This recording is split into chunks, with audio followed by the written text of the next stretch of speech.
Hey, and welcome to episode number 80 of Brave Widow Show. And hey, it is official. We are in the new year. It's 2024. That year as a child seemed so futuristic and crazy to think about. 2024, like, I just seemed impossible when we were, as my kids say, back in the 1900s, which makes me feel super old. And Whitney Benko is going to share her story, which I think will inspire and encourage you. And I'm excited to share her story with you. And I just want to remind you, this is the start of a new year. This is the start of a new chapter as part of your story. And this year is full of so much potential and possibility. And I hope that you grab a hold of this opportunity and help make this year the best year for you ever. Whether you are hurting and you're grieving and you're just trying to make it through the day without crying and you want to heal, or maybe you're kind of figuring out this new life and you're not sure what the future looks like, but your curiosity is piqued. You're interested. You want to know.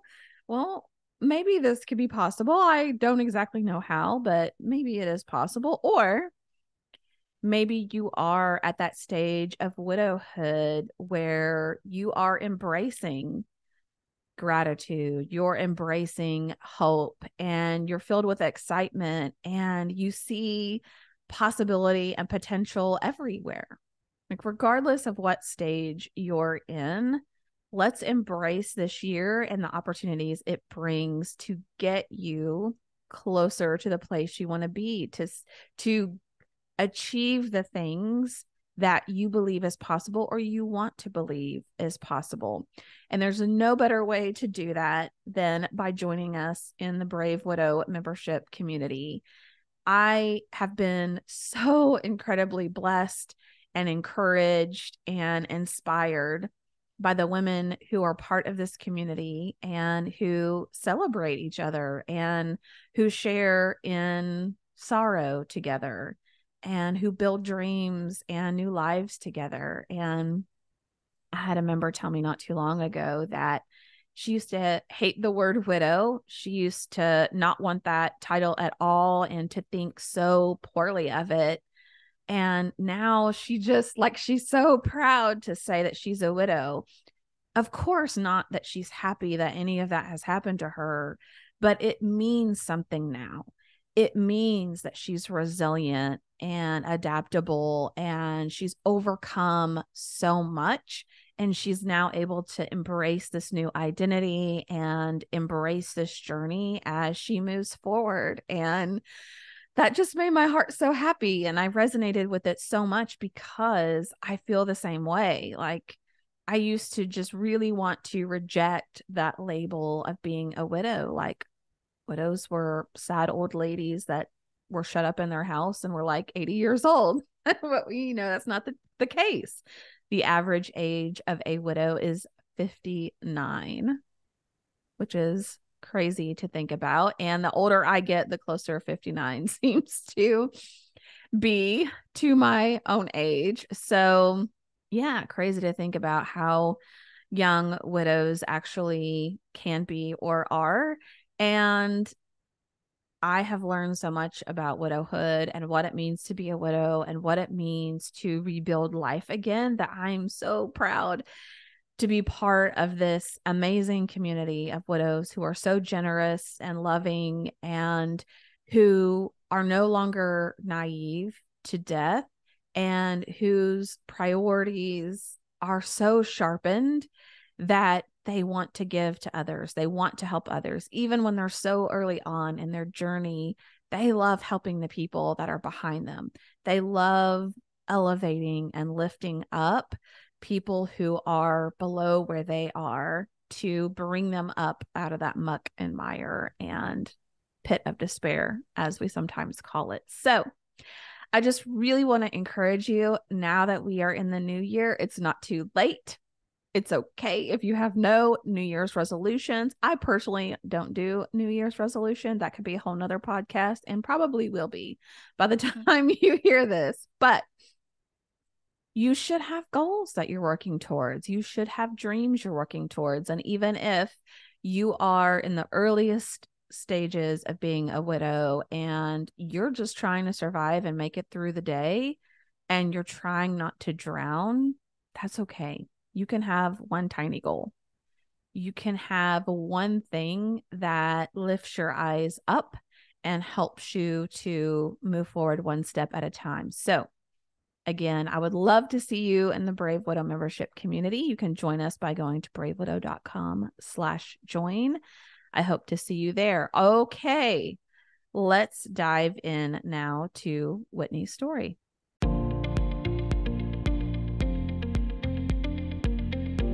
Welcome to the Brave Widow podcast. I'm your host, Emily Jones. We help young widows heal their heart, find hope, and dream again for the future.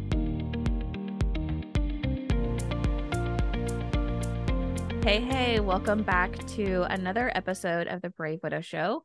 Today, I have a special guest with me, Whitney Benko, and I'm really excited for you to hear her story and her insights. So, Whitney, thank you so much for joining me on the show today, and welcome.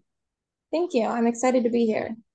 Yeah, I'm excited to have you here too. So I know our audience always loves to know a little bit about our guest speaker and your background and part of your story. So if you wouldn't mind to share that, I know they would love to hear it. Yeah, absolutely. So I am a mom of 4. My husband passed away in 2020 from alcoholism. We met back in 2014. We had 2 children together.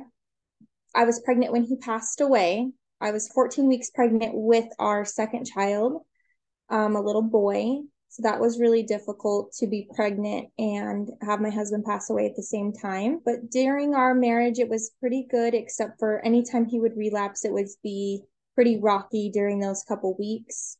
But for the most part, we had a really good marriage and things were really good. He was a bass guitarist, so we had lots of music in the house. He was really great at playing guitar, bass and acoustic. So that was really fun. We just did a lot of music. We traveled a lot. He helped raise my other 2 boys who are older than our 2 young kids. So my oldest is 16. I have a 12-year-old, a 5-year-old, and a 3-year-old. So we basically started over once we got married. And we have a little girl and a little boy together. And in 2019, around December, he just decided that he had given up, and he just unfortunately had to leave the house because he had relapsed on alcohol for the last time. And unfortunately, he had to go to a hotel, and unfortunately within a month he had drank himself to death. So that was really, really difficult. So I was able, after he passed away, I was able to take a couple years off and just spend, that time with the kids, have the baby. So that was a really healing time period for us. So it was really nice to have that 2 years with my kids until I went back to work last July in 2022. So I have to imagine that it's a very helpless and also frustrating feeling to see someone that you love so much struggle with addiction, struggle with something that ultimately could hurt them or lead to this. What was that like for you during that time when he was kind of back and forth, up and down with his alcoholism? It was extremely difficult. I actually have a bachelor's degree in psychology and was a substance use case manager. So, and I was that before we had met. So, being a case manager for substance use and then my husband being so deeply affected by it was extremely hard because I couldn't help him. There was no way to help him. And that's what I did all day at work, was help others. So not being able to help him was it was the worst feeling in the world. I felt so helpless. Yeah, I can't really imagine. I've had a very close friend that struggled with addiction, and they really became theirs was, drug use. And I can't imagine what it's like to be that addicted to something that it causes you really to just become almost another person and do Mm-hmm. things that you normally wouldn't do. But I know that for people to struggle with that it really has to be something just very overpowering. And one thing that I had to acknowledge is that I couldn't want to help that person more than they wanted it. Yeah. And it didn't matter what I would do for them until they were ready. Really, they had to make that choice for themselves. Given your experience, would you say that's similar for other people that may be struggling with that right now with their spouse? Yeah, absolutely. Absolutely. And that's one of the hardest pieces is you can't help them unless they want to help themselves, but you deeply want to. And you probably want to just strangle them at times too. I'm sure, like, Oh, yeah. why are you doing this? Why are you putting me in this situation? But so it's just incredible to me to think about, you as a mother, and here you are pregnant, and, you're several weeks along, and then he goes to stay in a hotel. And what should be a very like exciting time, a time that you're looking forward to, now you're facing the rest of your pregnancy and then that delivery, knowing that he's not going to be by your side and you're not going to have that same probably level of support. How challenging, or what was your mindset, over those next several months as you moved through your pregnancy and you were trying to help support your kids and all of that? It was extremely hard. I actually almost lost the baby. Because those first few months you can't eat, you feel like you can't breathe, you can't function. And so I almost lost the baby because I was unable to eat. They were putting me in the hospital for the baby was failure to thrive. I wasn't gaining the weight I needed to gain, so it was all just really emotional. And leading up to the birth, I wasn't due for another week or two, and I came to the doctor and I said, "You have to get this baby out of me right now." My PTSD hit really hard, and I made them deliver the baby a week early because I was afraid that if the baby was born on the 6 month mark of his death, the baby would die. So it was extremely the labor and delivery was the hardest part because I had felt like he wasn't there, so it was just I need this baby out right now. And so thankfully they did listen to me and they did deliver the baby a week early.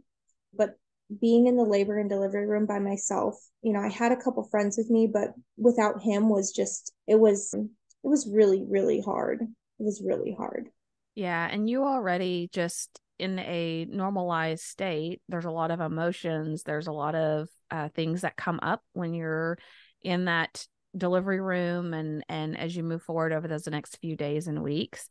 I've interviewed some other mamas that have gone through a similar situation where they're carrying a baby to term while they've lost their spouse. And several of them express difficulty with being able to bond with the baby, to feel like they, are excited the baby's here. And they just share that it took them several months to really get to a point where they felt close to their child. Did you have any of those challenges or struggles? I didn't actually, because he had three girls before he had this boy. I found out I was having a boy the day before he passed away. And so I kind of like in my mind was like, oh, this was the last gift he gave me, and it was a boy. So I actually bonded with him a lot more than I did my other three children. Oh, what a beautiful way to look at that situation and to look at your son. I love that. I love that you're able to view that. And I'm glad that your friends were there for you in the labor and delivery room. Did you feel like you had a lot of support and people that surrounded you after your husband passed and then after you had your baby as well? After he passed, I definitely had a lot of support. After the baby was born, I had a few supportive. I actually almost didn't make it through the labor because I had a hemorrhage. So that was really scary. But so everybody started to pop back in they disappeared for a while. And then after the baby was born, of course, they started to pop back in, and surround me with support because it was such a scary time after the baby was born. So what were some things that you found the most helpful that people would do? I know a lot of times people really want to help, they want to show their support, but maybe they just don't really know exactly what would be helpful to a widow and to somebody who's newly had a baby. I think cooking was really helpful when people would bring over some meals, or that was really helpful, or ask me, hey, can I take the kids for a couple hours? That was really helpful for me just to give me some time to gather my thoughts, especially after he passed away. It was nice to be able to have a couple hours just to gather my thoughts, try to figure things out, because, our emotions are all over the place during that first few months. So it was really nice to have people come and take the kids for a little. The hardest part is they don't really know what to say, or they don't really know what to do. So they stop after a while because they don't know what to say. And so that is the hardest part, is when they do stop coming around and then you kind of feel out of place. I felt so out of place after everybody stopped coming around. Yeah, I know for a lot of widows, our whole typical social circle changes for a lot of different reasons, but it still is a weird shift. And it still, I think, comes with a grief of its own. As you kind of rebuilt your social circle and people that were around you, did you find that you reached out more to friends and family that you already had, or did you find new friends and new people as you started to heal and move through that journey? I found a few new, and then some others I had just reached out more to, some that were in the past that I had kind of stopped talking to. I had reached out a little bit more to them and we became close again. So it was kind of a mixture of both. Oh, I think that's fantastic. I know some people enjoy like people who've only known you as a widow and they don't really know the you before. But then, of course, it's always nice to have like those true blue people that we can nurture a relationship with and they continue to show up for us, which is Mm-hmm. awesome.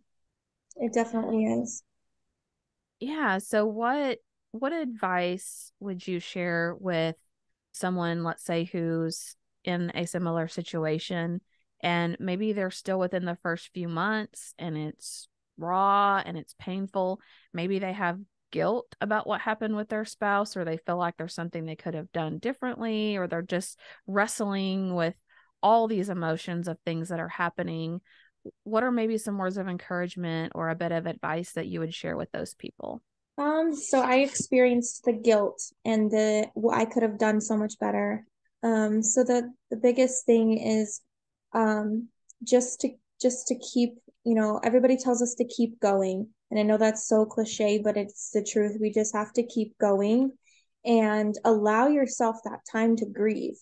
Allow yourself that time to heal, because, sometimes we move on too fast. We don't properly grieve. We get so endowed in raising our children and trying to do it all on our own, we forget about ourselves. So just a reminder, like, don't forget about you and your healing journey as well. Yeah, I love that. One of the best things that I think I learned through the grief recovery method, and there's a book out there if people are interested, is that there are so many different ways that we feel guilty about what did or didn't happen with our spouse, regardless of the situation.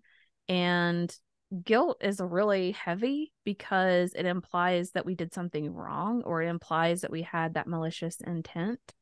So I always just try to remind people, if you're struggling with guilt or that's something that's weighing heavy on you, instead of thinking, well, I'm guilty or I was guilty of this or that, think about it more along the lines of, I wish there were things that were better, more, or different.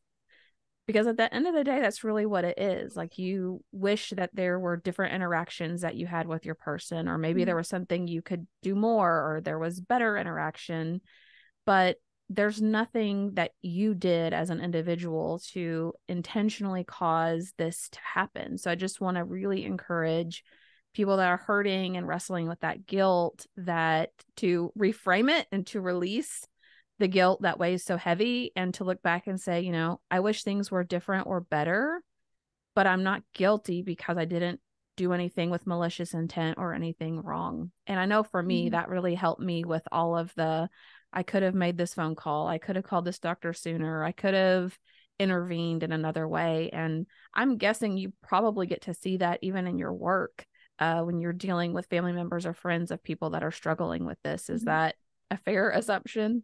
Yeah, it is. Yeah. So I think that's really great advice, to not necessarily consider yourself burdened with guilt, and to give yourself like just the grace and time to heal. And I love that you got to take time off with your family there, shortly after he passed. What do you feel like were some of the key things you guys did as a family as you are trying to heal and create your new normal?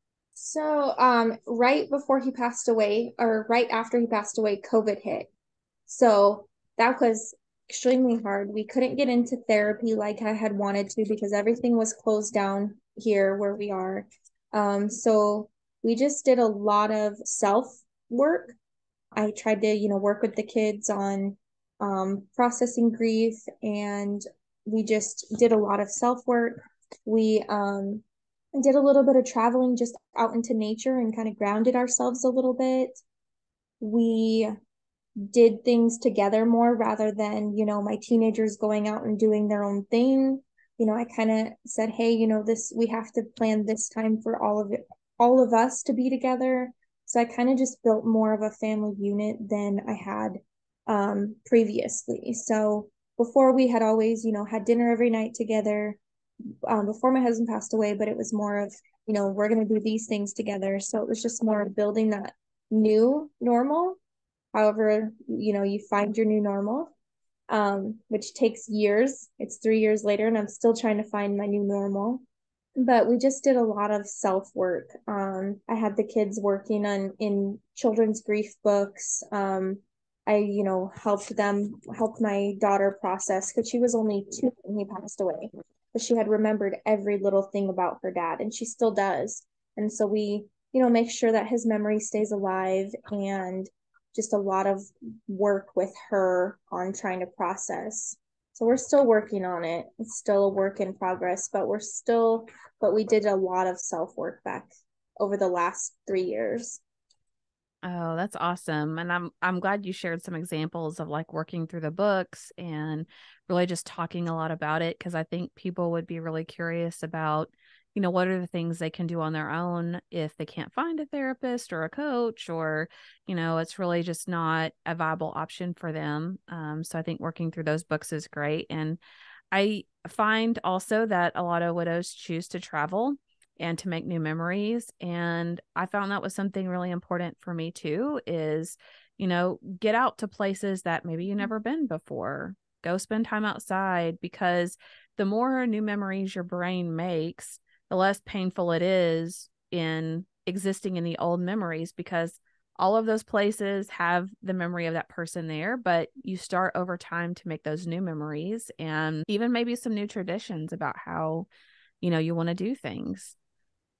Mm-hmm. So, is there any advice or anything that you would share from your transition and your healing of, life is pointless, I'm depressed, my life feels like it's over, to, okay, I can start to see a glimmer of hope. I could start, maybe one day I can laugh again. Maybe one day I can still have a great future for myself.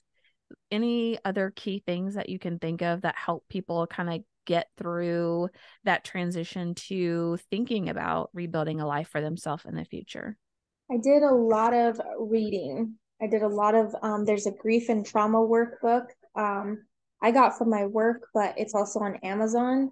And it was a complete workbook on how to, process. And then it also like showed you, how to find new things to do. And I wrote a lot. I wrote down whenever I was upset, about my husband, I wrote every day in a book to him. I still do. And that helped me process a lot. And whenever I would get angry and feel that way, like, life is pointless, I'm depressed, I don't want to go on, I would write him a letter. And I don't know, some way that made me feel a little bit better, just to be able to have my person to talk to about it, even though it was, communicating in a different way. It kind of just made me feel like I was connecting with him. And then I would feel better about life is pointless. I know he wouldn't want me to feel that way. I know that, this was never the plan that he had for us. So just remembering those things, and a lot of self work. It takes the work. You have to put in the work to process the grief. And even though that's not what we want to do in the beginning, it is really good for us to process the grief and work through it. It's never going to be, gone, but it can get a little bit better. Yeah, I completely agree. And I love that were proactive in your healing by looking for resources, by reading, it's almost like journaling, as you're writing those letters and Mm-hmm. you're getting all of those feelings out. That's amazing. One thing I liked about the grief recovery method too is at the end of the 6 to 8 weeks, that's one of your exercises is in a very specific way to write a letter to your person. And just the way all of that was structured really helped me feel like all of those things that were left unsaid got said. Mm-hmm. Those unresolved loops, those open circles got closed, and I felt so much lighter and better. Yeah. And so, even to your point, as things come up where, maybe you're mad and you're frustrated, like, why did you do this to me? Or you're thinking about, I really wish you could be here to see, your son walk for the first time or say his first word, that you're able to sit down, write the letter, get all of those thoughts and emotions out there and probably feel a little bit better, a little bit lighter as you're going through that. I think that's awesome. Yeah, and that's exactly what it felt like, was lighter and better. And I wrote days when I was mad and there wasn't so many nice things in that letter. Or I wrote days, our son was born, he started walking, or special holidays. If the Bears won a football game, I wrote that down. Just things that he liked, I would write that down, just so, if I needed to, I could go back and read it. I've chosen not to read any of it, but still just putting it down on paper did make me feel lighter. Yeah, that's awesome.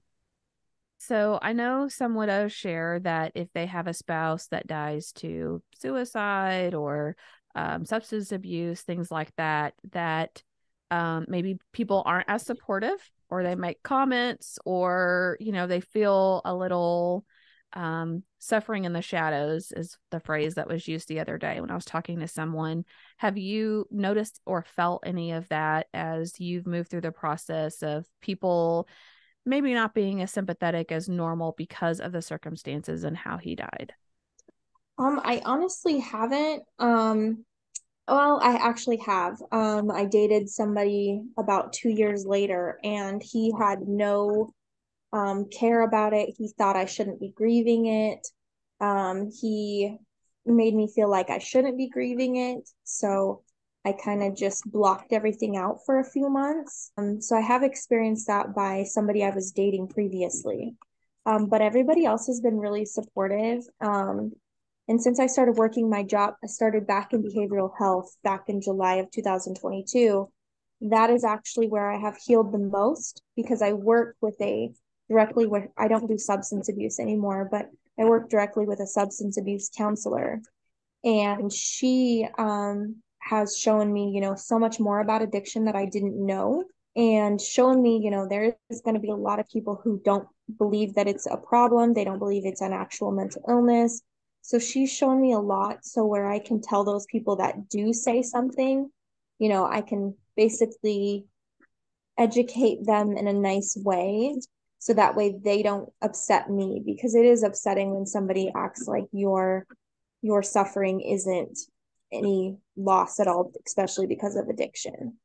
Yeah, I agree. And I think, first of all, I'm glad you're no longer hopefully with that person, or maybe they've been educated and understand. But yeah, I mean, I talked to someone recently who she was feeling a certain way about, her old boss actually that committed suicide, and she had her own opinions about it and what would make people do that. And, she didn't support it, and she was just struggling. And, my feedback and my response was, this isn't about that person, which seems weird to say because it's that person's funeral and it's that person's memories, and it's the ripple effect of everything that's happened because of them.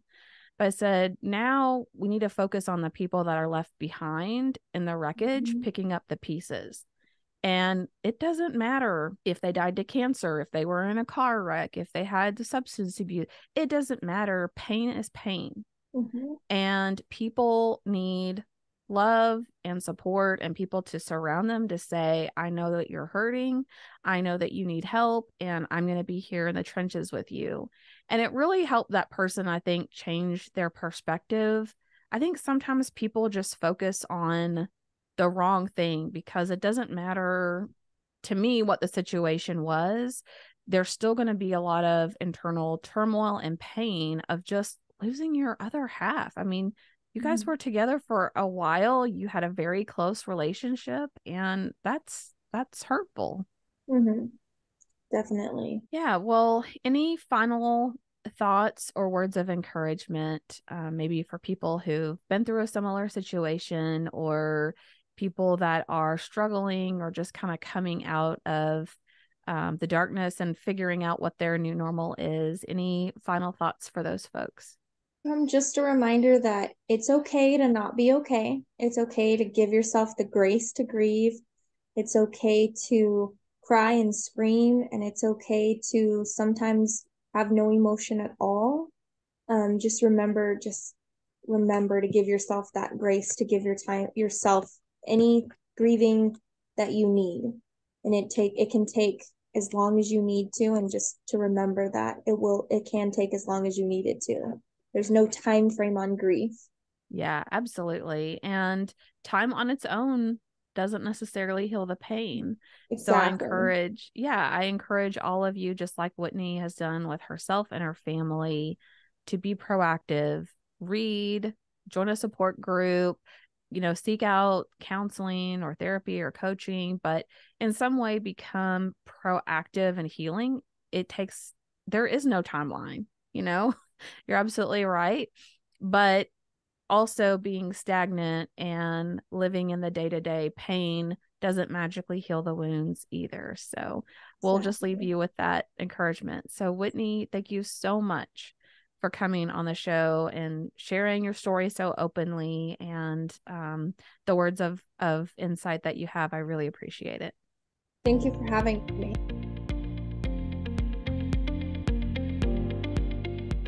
Hey guys, thank you so much for listening to the Brave Widow podcast. I would love to help you take your next step, whether that's healing your heart, finding hope, or achieving your dreams for the future. Do you need a safe space to connect with other like-minded widows? Do you wish you had how-tos for getting through the next steps in your journey, organizing your life, or moving through grief? What about live calls where you get answers to your burning questions? The Brave Widow membership community is just what you need. Inside, you'll find courses to help guide you, a community of other widows to connect with, live coaching and Q&A calls, and small group coaching where you can work on what matters most to you. Learn how to heal your heart, find hope, reclaim joy, and dream again for the future. It is possible. Head on over to bravewidow.com to learn more.